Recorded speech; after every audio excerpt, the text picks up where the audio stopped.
Hey everybody, welcome to Fantasy Alarm DFS Watch List. I'm John Pemba, pulling a little double duty here. You might have just saw me on the DFS NBA live stream, but joining me this time, instead of James Grande, we have Ed Ross. Hey everybody, welcome to Fantasy Alarm DFS Watch List. I'm John Pemba, pulling a little double duty here. You might have just saw me on the DFS NBA live stream, but joining me this time, to talk some football. Instead of James Grande, we have Ed Ross. Hey everybody, welcome to Fantasy Alarm DFS Watch List. I'm John Pemba, pulling a little double this week. And then basketball starts, and my focus really starts being split between the two. But now that once all that preparation is done, as we get closer to the weekend, I put my head down, really start diving into the upcoming DFS week. Fortunately, Howard Bender does a DFS watch list every week, so we can kind of get an early look. Before we touch on that, let's do a little live read here. One of our promos. Want some action? You know what? I'm going to skip this one. It's a little dated, and we'll use a different promo later. But MyBookie. Get started today, fantasyalarm.com/MyBookie. Promo code ALARM. MyBookie will match your first deposit, dollar for dollar. You get $200 deposit, and they give you $200 back. That's fantasyalarm.com/MyBookie. Promo code ALARM. So definitely check them out. Worth the site. I use them. I don't know if Ed, if you're on there as well, but definitely getting some action there with MyBookie. But like I said, let's jump right into the watch list. I do the quarterback coach every week. This week is a little bit interesting because we have 4 teams on a bye, so they're off the main slate. Then you have the primetime games, which the Thursday night, Sunday night, Monday night, those are off the slate. And we have the London game this week starting at like 9 o'clock in the morning, so they're not on the main slate. So we are losing, I think it was 12 quarterbacks between buys and primetime games not on this week's slate, which is really, I think, kind of hurting the player pool. I don't know if you kind of agree with that or not, but totally. For me, that's how I'm looking at it. Because this week the top price quarterback, at least on DraftKings, is Jared Goff. Good spot for him, but how often are we looking at Jared Goff as the top quarterback? Not very often, that's for sure. At least we don't have to worry about even thinking about Mariota as a GPP this week. That's good news. Yeah, his time I think is quickly running out. As being DFS viable. I kind of like those running quarterbacks, and I always have Cam Newton in a lot of my lineups because, there's always those times where they can run for multiple touchdowns. They don't necessarily rely on their arm, but, yeah, Tennessee and Mariota, aside from that a couple weeks ago, where against Philadelphia, right, of all teams, the defending Super Bowl champions, he throws for 300 and some odd yards and all these touchdowns. But, yeah, kind of came crashing back down to earth there. Where are you looking, though, at quarterbacks? Howard has listed, Joe Flacco, who I can get a little bit behind. Plays in New Orleans, at home. Usually you can take advantage of that defense. But the rest of the quarterbacks on there that are going to be on the main slate, Eli Manning versus Atlanta. We want to trust Eli Manning. He didn't do anything against New Orleans. I'm not a big fan of his. Baker Mayfield versus Tampa Bay. Sure, matchup is great, right? But is Baker going to be good? Is he going to produce? So, what are you looking at for a quarterback situation this week? Well, I like the Baker Mayfield addition here to the watch list. I mean, Tampa Bay is the worst defense in the league. They're absolute terrible. They just fired their defensive coordinator. They're a mess. And he's going to put balls in the air. He's going to throw down the field. He's going to use his legs, use his arm. He's going to put up some points. And like you said, when we don't have that many high-priced quarterbacks that are as valuable, I think that at his price could be good. I'm also looking at the other side of that matchup too, and going back to Jameis Winston again. I mean, the Browns just got beat deep and bad by Phillip Rivers and Tyrell Williams. They got Deshaun Jackson. They got good Godwin. They got all sorts of weapons. Yeah, Mike Evans. All sorts of weapons there too. So OJ Howard came back from maybe the quickest comeback ever from a knee injury. He just needed the bye week from an injury that's supposed to keep him out for 4 weeks. Catching touchdown passes. Cameron Brate's was able to find the end zone. I'm definitely in on Winston. I was a big fan of his last week, and obviously, which was a plus matchup against Atlanta, but he did not let anybody down. I think he was the top scoring quarterback last week. 36 DraftKings points. He was definitely up there if he wasn't the top. So I love that. And what I love about him also, 73% completion percentage there in that game too. So the volume of throws was there, and he was being accurate with them, completing the ball. So definitely like Winston. He's a third price quarterback over on DraftKings. Are you looking at Mitch Trubisky at all? He's someone that I have my eye on. Obviously, 3 touchdowns last week against Miami, 6 touchdowns the week before against Tampa. He's in that mid-price tier, and he gets New England, who's coming in on the road. And obviously, everybody can throw against New England. I think you and I can go out there against that Patriots secondary and put up some yards. So I really, really like Trubisky at that price point. Yeah, it seems like the last couple of weeks they forgot that they have someone named Jordan Howard on their team too. So tell me about him. I was so in on Jordan Howard in seasonal. I've been able to hedge all that with all the Tariq Cohen I play in DFS, but still it's painful for my seasonal leagues. Not helping me out there, but yeah, Tariq Cohen, Taylor Gabriel, Allen Robinson, Burton. I love him this week too. Oh yeah, they're just all in play. We just saw what Tyreek Hill did to the Patriots.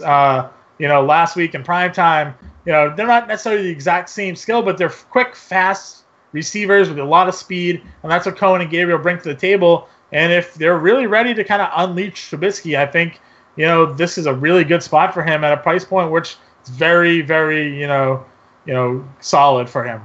Totally agree with you there. Love Mitch Trubisky.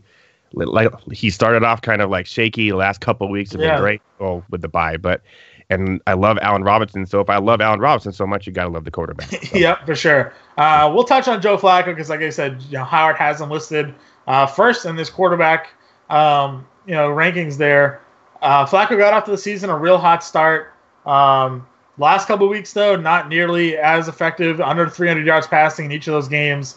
Against Cleveland and Tennessee. Tennessee's got a decent defense, and they're on the road, so maybe you give them a little bit of a bye there. But big bounce back spot, you would think, against New Orleans, but Saints are coming off a bye, give or take their defense there. What do you think about Flacco in this matchup? Great matchup, but I've learned to I've gotten burned by Flacco so many times. It seems like every time he has a good matchup, it's like so juicy. You play him 3 points, 4 points, 8 points, and then against the teams that he shouldn't have, he goes off. So I have been burned by him too many times. I may sprinkle a little of him in there in some of my lineups, but he's just too up and down for me. I definitely agree with you there. And then a guy I have in the QB coach as my top value quarterback this week is C.J. Beathard. If you've watched any of these live streams, I've done since he sort of took over as the starter for Jimmy Garoppolo. I've been telling everybody that he's not that bad. The fact that everybody had sort of a sour taste in their mouth because of last year. If you think about it, he was a rookie, pushed into a starting role. It's not often that rookie quarterbacks do anything really in the NFL that aren't expected to be, the starters from the get-go. But he had the full year under the Kyle Shanahan offense, had the full camp, practice, a year, and he's producing. He's averaging just under 17 fantasy points per game for them. And he gets to face a Rams defense who are coming on the road into San Francisco. And since they've lost Marcus Peters and Aqib Talib, everybody's been throwing on them. You can, Case Keenum just had success throwing on the Rams, and he wasn't completing passes against anybody for 4 weeks. So I really think Beathard's in a good spot here. Marquise Goodwin, George Kittle, guys like that, I think are definitely in play. If Breida is able to suit up and be involved in the passing game, he's questionable, I think. It's probably going to be tough to know how he's going to show up, but if he gets on the field, that's just another playmaker against his defense, which everybody loved going into the year, but injuries have really started to hurt him. Yeah, talk about fast recoveries from injuries. We talked about Breida too. Jeez. Yeah, it came. Not only that, he was basically out on the afternoon on Monday, and then by game time he was playing and scoring touchdowns. So pretty crazy. And then all of a sudden, what was his name there? Mozart. Yeah, Mozart. Never heard of him. I've never heard of this person. It would never on my radar. And Alfred Morris is just out of the rotation. He's been on 7 teams. Mozart has. Yeah, 7 teams. Yeah. And he rushes for 7.3 yards per carry against Green Bay. So speaks volumes maybe against that defense. I don't know.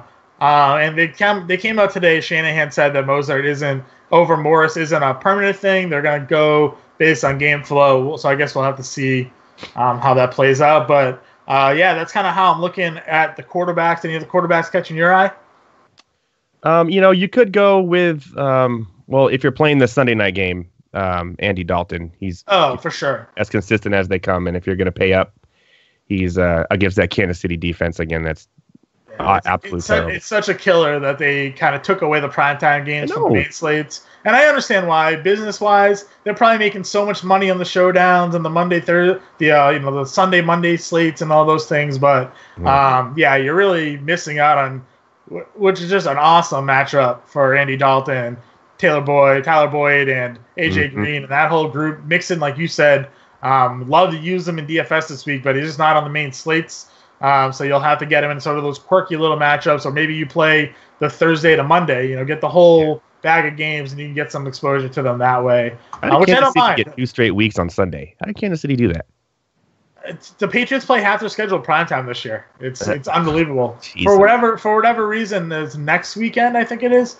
The Patriots play the Bills in Buffalo on primetime. Why is Patriots Bills on a primetime game on the road, no less? Like, it doesn't make any sense. It's ridiculous. But anyways, that's my own personal beef with the Patriots schedule this year, because some of us got to sleep. I can't stay awake till 11 o'clock every single night to watch the Patriots beat up teams. I will, but I don't always enjoy it. That's not true. I definitely enjoy it. Who needs sleep? Let's move on to the running back position here. You mentioned Mixon. I definitely love to play. Can't use him in DFS really, like we said. So let's turn our attention to Saquon Barkley, who again can't play him. He's playing on Monday night. So again, we talked about the quarterbacks we're all missing because of these slates with the primetime games and the bye weeks and everything. All these top running backs are off the main slate because of all these games. So if we scroll to the top, Todd Gurley, for whatever reason, got a price deduction this week. He was $10,000 last week on DraftKings, 9.8K this week after rushing for all of 208 yards. So certainly that deserves a decrease of $200. Given the lack of options, really. I mean, it's Kamara who, people are questioning his role after the way Ingram showed up, and he didn't do anything in that game against Washington. Elliott, who's really the one-man show. I think you can definitely trust him, but it's Todd Gurley or bust for me. I'm finding any way I can to get him in my lineups. Yeah, pretty much for the, him or I guess Elliott too. But the Washington's actually been playing pretty good defense, especially against the run this year. So I think it's Gurley is the way to go, and then you could kind of find like one of these guys lower down, like a Hyde or someone to kind of mix with him, and just kind of go with there. Running back is so shallow this week, again, not to knock him by any stretch of the imagination, but James White, who I love with all my heart as a Patriots fan, is the 5th highest priced running back on the slate this week. James White, he doesn't run the ball; he catches the football. 5th highest priced guy. Christian McCaffrey is right above him, who I love as well, but last week pretty disappointing against Washington. Like you said, they've been better at stifling the run. Still had the 7 catches, but the yardage in the passing game wasn't as high as I was looking for. If we move down to the mid tier, again, Mark Ingram looked really good in his debut, 2 touchdowns, but facing the #1 rush defense in Baltimore on the road. Do you believe in Mark Ingram again for this week? I think Mark Ingram is going to be pretty touchdown dependent only, so not really, especially against that Baltimore defense. I mean, 11 sacks last week. That's absolutely insane. Yeah, insane. And I just don't, for DFS, for cash games, I'm staying away, but maybe if a couple GPPs you want to throw him in there, hopefully he gets 2 or 3 touchdowns type of thing. But yeah, it's they have a tough schedule now, the Saints do, for the next couple of weeks, so I'm kind of staying away from that. I like, it's still early, but you want to monitor the Dalvin Cook situation and see how that works out with Latavius Murray. I mean, Murray finally had a good week last week after kind of a couple disappointing, to be honest. He pretty much burned everyone. Nobody played him, and then he went off. So that's how that went. So for sure. I mean, and then it was, with Cook, everybody expected him to play last week. Then he gets on the field, practices before the game, can't. And then everybody switches, or not everybody, but they should have, because Latavius Murray finally did something. So, like you said, I guess that's definitely we're gonna have to look at. Maybe on DraftKings, it's really just to go the way of the pass catching back. We talked about Tariq Cohen. I like that. This is a good spot for him. His price tag still isn't really probably where it should be. Only $5,100 on DraftKings. This is a guy who basically the RB1 of Chicago right now, as much as it pains me to say it with the way Howard is in season long for me, but you could probably end up going Gurley and Cohen, and kind of building around those two as a core.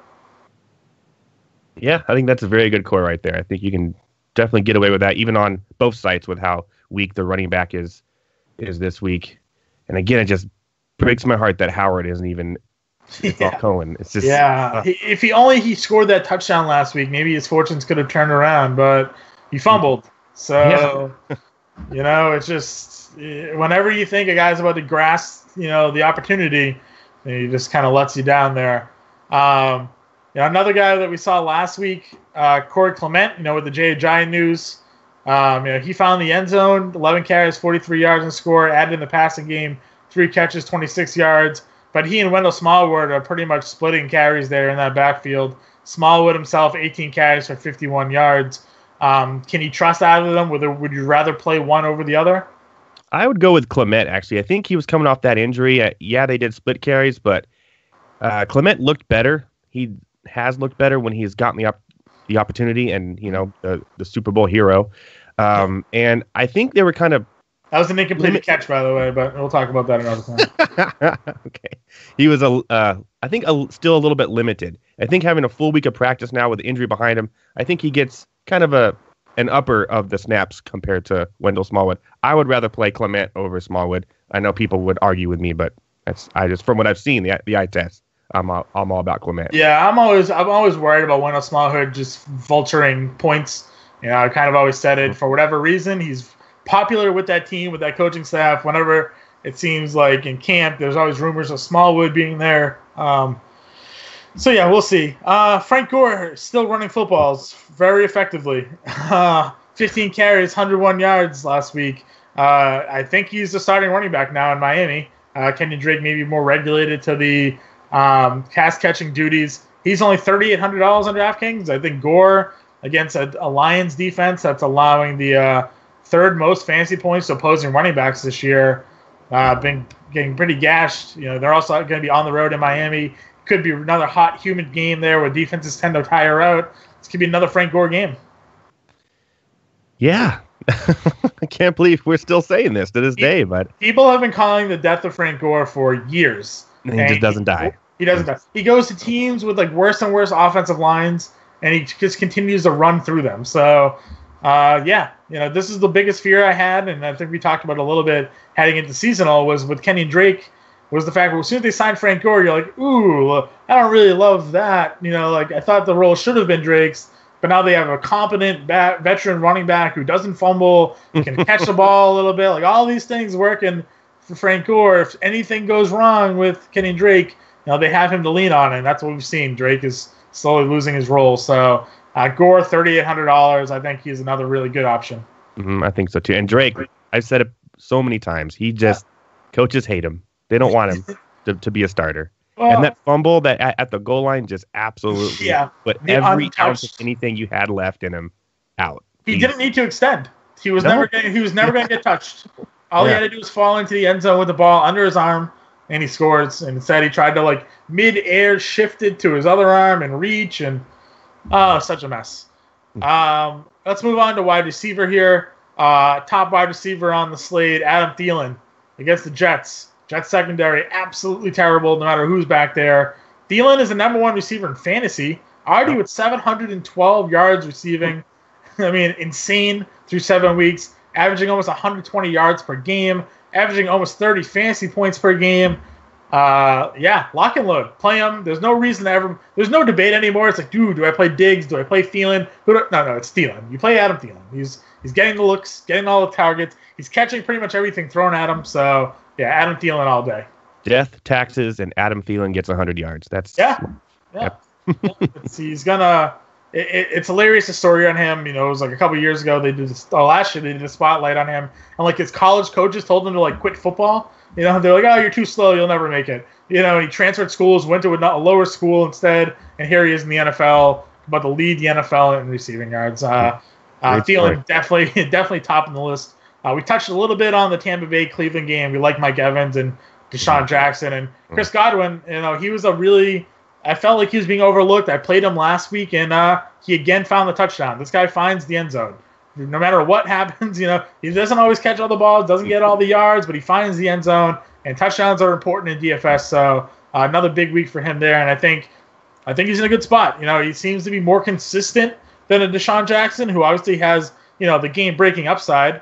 We've seen that a couple times this year, obviously in the early weeks, but Godwin seems to be a little bit more consistent, so you can save a lot of money on him too. So I definitely like that trio against Cleveland. Definitely. Yeah, that game is one to target. And even on the other side, too, Landry's at a really, really great price. And then, Callaway, he still gets the targets. If he just brings in all the catches, and he's really cheap, he could be a really good flex play or someone down just to get you some more high-priced people in there. I like Callaway, so I'm going to roll them this week. I think this is the week. This is the week for Callaway. Yeah, another guy that I'm kind of high on has been Devin Funchess of late.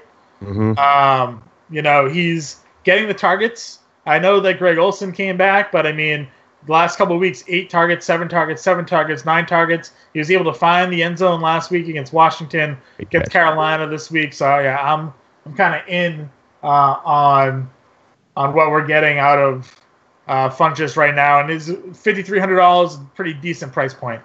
Yeah, I like Funchess too. That catch was incredible he had last week too.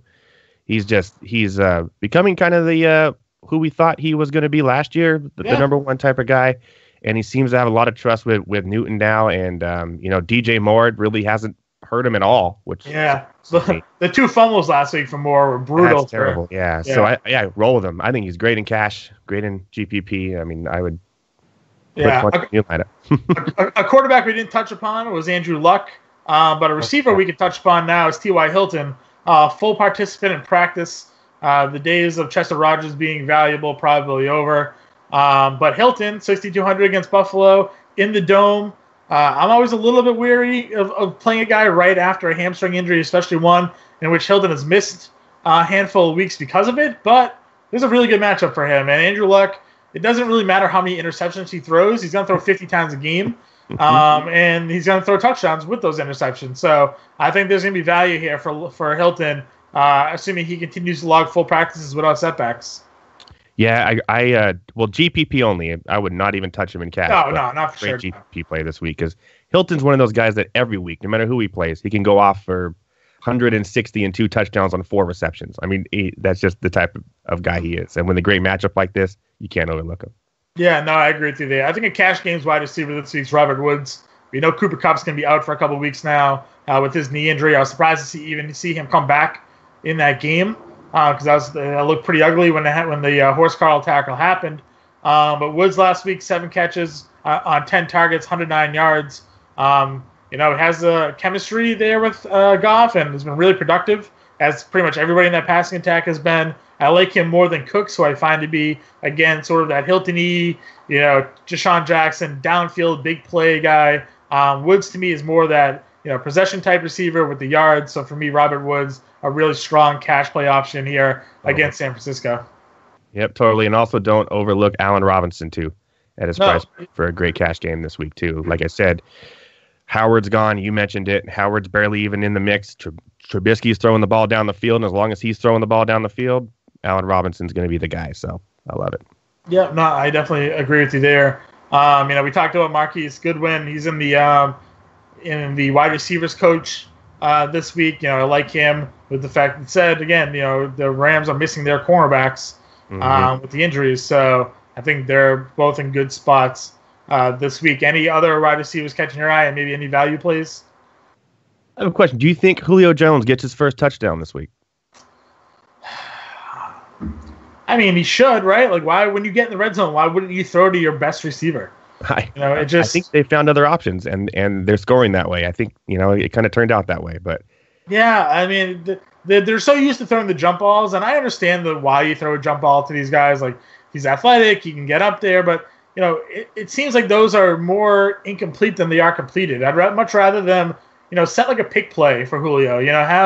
Have Sanu cross in front of him and get him open in the slot a little bit on the goal line and catch a touchdown that way on a slant instead of always throwing these, back pylon fades and hoping that he can make these crazy catches. So, they don't give him a lot of room to catch down there anyways. Defenses are obviously focusing on him when he gets in the end zone. So why don't you just, throw some under routes, maybe get him open in space to make some plays there. Let's jump over to the tight end spot, which has been pretty ugly for the most part this year. But you know what? This actually isn't too bad this week. We have Zach Ertz at the top of the list. Touchdowns in back-to-back games, getting to play a Panthers defense, which is allowing the 9th most fantasy points to opposing tight ends this year. How do you feel about Ertz and Wentz connection this week against Carolina? I mean, Ertz is pretty much a no-brainer every week, Remember a couple weeks ago when everyone was like, "Oh, there's room for 2 tight ends in Philadelphia," when Goddard scored those touchdowns. Yeah, Goddard has 1 week, and everybody was like, spend your fab money. They're going to play. Remember what Trey Burton did in this offense? I'm like, well, Trey Burton really did that when Ertz wasn't on the field. So, I agree with you. It was as good as an upside I think Goddard could potentially have. Ertz is definitely the man.